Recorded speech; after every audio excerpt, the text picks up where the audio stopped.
This Saturday will mark 15 years to the day since the Upper Big Branch mine disaster when 29 miners were killed in a deadly explosion. It was the deadliest mining accident since the 70s, and it focused the nation's attention on the conditions that these workers face every single day, as well as the combination of corporate greed and lax regulation that ended in unimaginable disaster for these miners, their families, and an entire community.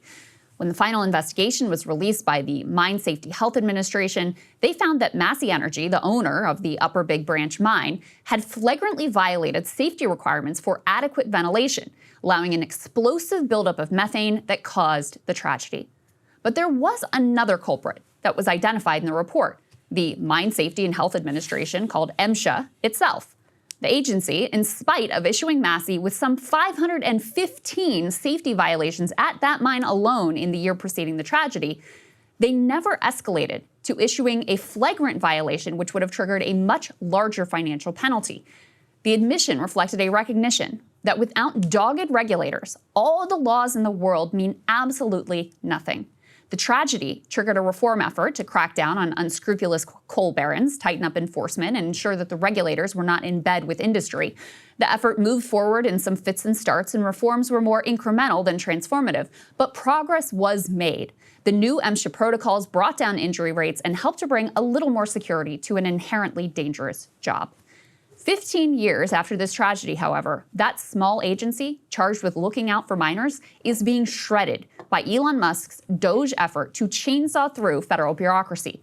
Perhaps even more devastating, long-standing efforts to research, prevent, and treat black lung, which has become more severe and devastating than ever, have been completely defunded. Local newspapers are increasingly sounding the alarm over these developments. The Pittsburgh Post-Gazette ran a terrific expose titled "Deep Fear in Coal Country, Doge Cuts Put Region's Miners and Families on Edge." In this piece, they focus in particular on the planned closure of the Mount Pleasant Mine Safety Office, which has been the busiest MSHA field office in the country, having investigated 20 fatalities and conducted more than 6,000 regular inspections just over the past decade. Now, that office lease has been canceled, and officials there have no idea what the future is going to hold. Will those regulators be fired, transferred? Doge has offered zero answers. But we know that this closure is not the only one, nor is it the only Doge attack on miner health. Local news reports in Kentucky, Pennsylvania, West Virginia, and Virginia suggest that some 35 MSHA field offices have had their leases cut by Doge. Now, these field offices, they really are the lifeblood of mine inspections, and they shoulder the burden of trying to hold corporate greed at bay to keep workers safe and keep them alive. Chelsea Barnes from the nonprofit Appalachian Voices tells Grist, quote, "There are going to be fewer inspections, which means that operators that are not following the rules are going to get away with not following the rules for longer than they would have." In fact, even prior to Elon coming in with the chainsaw, MSHA was already understaffed, already underfunded, and failing to meet its own annual inspection targets. Think of how much worse things are about to get. Now, these cuts also could not come at a worse time. After the Upper Big Branch reforms, injury rates at some of the most active mines are once again rapidly rising as the industry declines and coal companies chase deeper seams of coal at increasing risk to workers. Quote, "At the Marshall County mine in West Virginia, one of the largest producers of coal in North America, the injuries rose by more than 50% from a decade ago, records show. At the Buchanan mine in Virginia, the numbers of miners hurt on the job increased ninefold, from 3 injuries to at least 27 during the same period."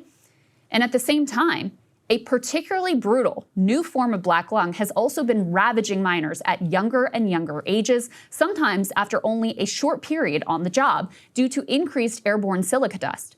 So underground miners, they're cutting through more and more sandstone to mine thinner seams of coal using continuous miner machines that kick huge amounts of dust into the air. Miners today are also compelled to work longer hours.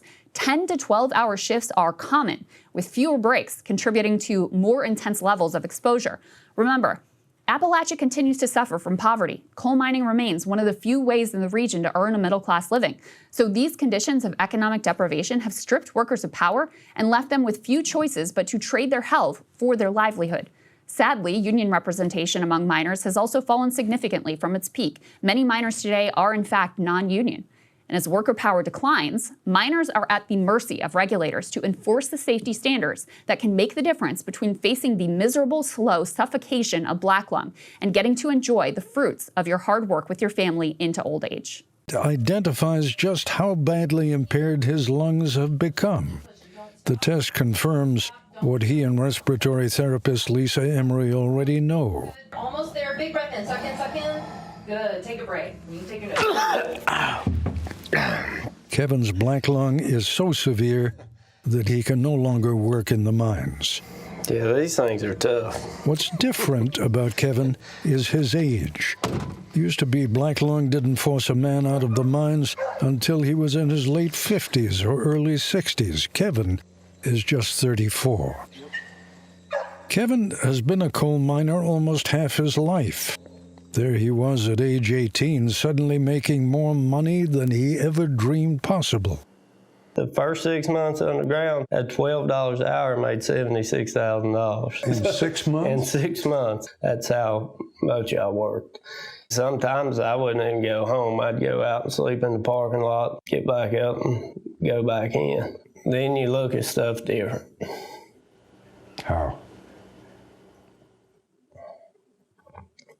You really realize the dangers when you have something to live for instead of just yourself. Now, every aspect of dealing with black lung, from prevention to research to early identification to treatment, all of it is under assault by this administration. First of all, Trump's new mine safety head is the former head of an industry lobbying group, which is suing over the planned implementation of a new rule to help to combat black lung. But the primary assault on miner health is coming from RFK Jr.'s indiscriminate cuts at HHS. In particular, hundreds of workers have been laid off from the National Institute of Occupational Health and Safety, that's called NIOSH.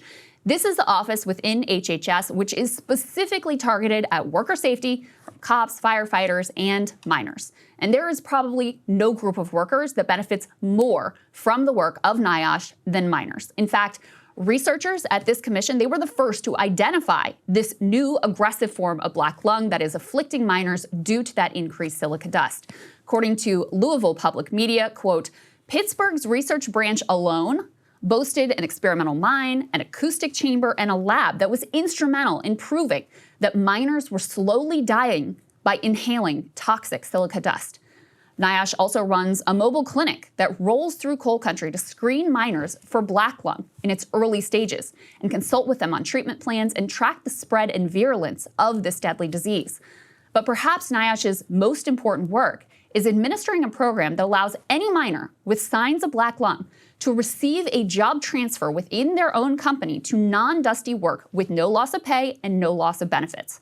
Yesterday, I had the chance to speak with a West Virginia lawyer named Sam Patzunk. He explained to me just how pivotal that program has been in protecting the health of thousands of coal miners. He also explained to me the utter heartbreak of watching men who are not even out of their 40s sitting across from him, wheezing and strapped to an oxygen tank because of what this horrible disease had done to them. These are human beings. We know how to protect them. This administration, though, has chosen to throw them to the wolves. Now, many miners also depend on local clinics funded through MSHA for black lung treatment. That, too, is now in doubt. Current funding for those clinics lasts through June, and safety advocates tell the Pittsburgh Post-Gazette they have no idea what is going to happen after that. There is probably one hope for a potential reprieve here. West Virginia Senator Shelley Moore Capito, she's a member of the Powerful Appropriations Committee, and being a Republican, she could potentially appeal to Trump or Elon for a stay of these disastrous cuts. So far, she's put out what I would classify as a fairly tepid statement, saying, quote, during my meetings with Secretary Kennedy prior to his confirmation and as recently as last week, we discussed how important the health of coal miners is to West Virginia. Any cuts that impact their health monitoring need to be restored immediately. I'm working with the Department of Health and Human Services to understand the depth of these cuts, both to programs and the workforce in Morgantown. She made sure, though, to emphasize that she believes in, quote, the broad vision. Let's be clear here. This attack on miner health and safety, it's a betrayal.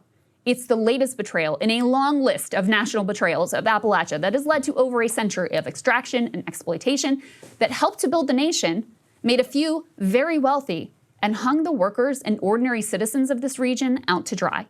It is also specifically a betrayal by Donald Trump, who built his political victory in 2016 on the back of these workers. He promised to be their champion. And with his celebration of fossil fuels to lead an economic renaissance that would deliver greater prosperity for them and their communities. Never trust a robber baron. He will use you to get power, and he will dump you the second it does not serve his billionaire buddies. The miners of Appalachia, unfortunately, will never compete with the guy who dumped $250 million into Trump's campaign coffers. And, you know, this program I spoke to the lawyer Sam about, so he really wanted me to understand how important it was that you have this mobile NIOSH clinic. It's like a, looks like a bus that rolls through a community. It's very high visibility. Everybody sort of knows about it and really values it. They're able to do early detection. And then if you have even early signs of black lung developing, which, by the way, guys, there's no cure for it, only gets progressively worse. If you have even early signs of that, you're able to avail yourself of this program to transfer to what they call a non-dusty job, so you're no more at risk. If you don't have anyone to administer this program, it's just gone. Like, it just doesn't exist anymore. Even though this is something Congress said we want to do, it's important. It's important to, all the legislators from this region, and now it's just going to be completely ended. There's nothing even to say. It's sick. It's gross, especially because, as you and I know, these are all Republican voters too, right? So this is a state which went 40-something%, and honestly, and this is what I worry about. Will they really know about this, right? Not even in terms of media, but given the connection to coal mining and so much of what we've seen with the culture war, like this is the real test of theory about like how much you can punish somebody and still see if they'll actually continue to support you. Because, I mean, you tell me, what have you seen in West Virginia politics? Is their senator speaking up for them? Is Barely. Anybody saying a word? Barely. Yeah, barely. No, that's exactly right. Yeah. And, it's devastating. I think it's important, zoom out from these miners, which, again, have just been betrayed at every turn in our country's history, and, do this incredibly difficult work that truly did help to build our nation. But to zoom out from them, when you see the people who had their badges revoked at HHS and they're being kicked out, they're lined up and whatever, you can sometimes gloss over what each of these individual programs might mean to a certain person, to a certain community. The way that just getting rid of, it really is an end run around Congress too, because they wanted this program to be in place. They were trying to do something to, assist and protect this group of workers. And this administration has just figured out that if they can get rid of the people that are administering the program, then it's like they ended the program altogether without having to go back through Congress. So, it really is going to be, unfortunately, devastating for this community unless Shelley Moore Capito can, plead her case and, petition the king to get some of these things revoked. So I certainly, call her and ask, because that's kind of the only prayer. Like, I mean, he used to work in coal, didn't he? Oh, he's a coal baron. That's what I mean. Yeah. He's a coal billionaire last time I guess they don't love black lung screeners or any of that. No, he doesn't want this program that allows people to transfer jobs or whatever to be administered. No, he has been, one of the dirty operators in this industry where he's a billionaire, really rich guy. And miners have had instances where, they go and do their 10, 12-hour shift and their 80 hours a week. I mean, imagine that, 80 hours underground in a mine. And then their paycheck bounces. That's grim. Yeah. So that's who we're talking about as the other West Virginia senator. So there you go. Let's see what happens. Okay, we got Zed Jelani standing by. Let's get to it. Hey, if you like that video, hit the like button or leave a comment below. It really helps get the show to more people. And if you'd like to get the full show ad-free and in your inbox every morning, you can sign up at breakingpoints.com. That's right. Get the full show, help support the future of independent media at breakingpoints.com.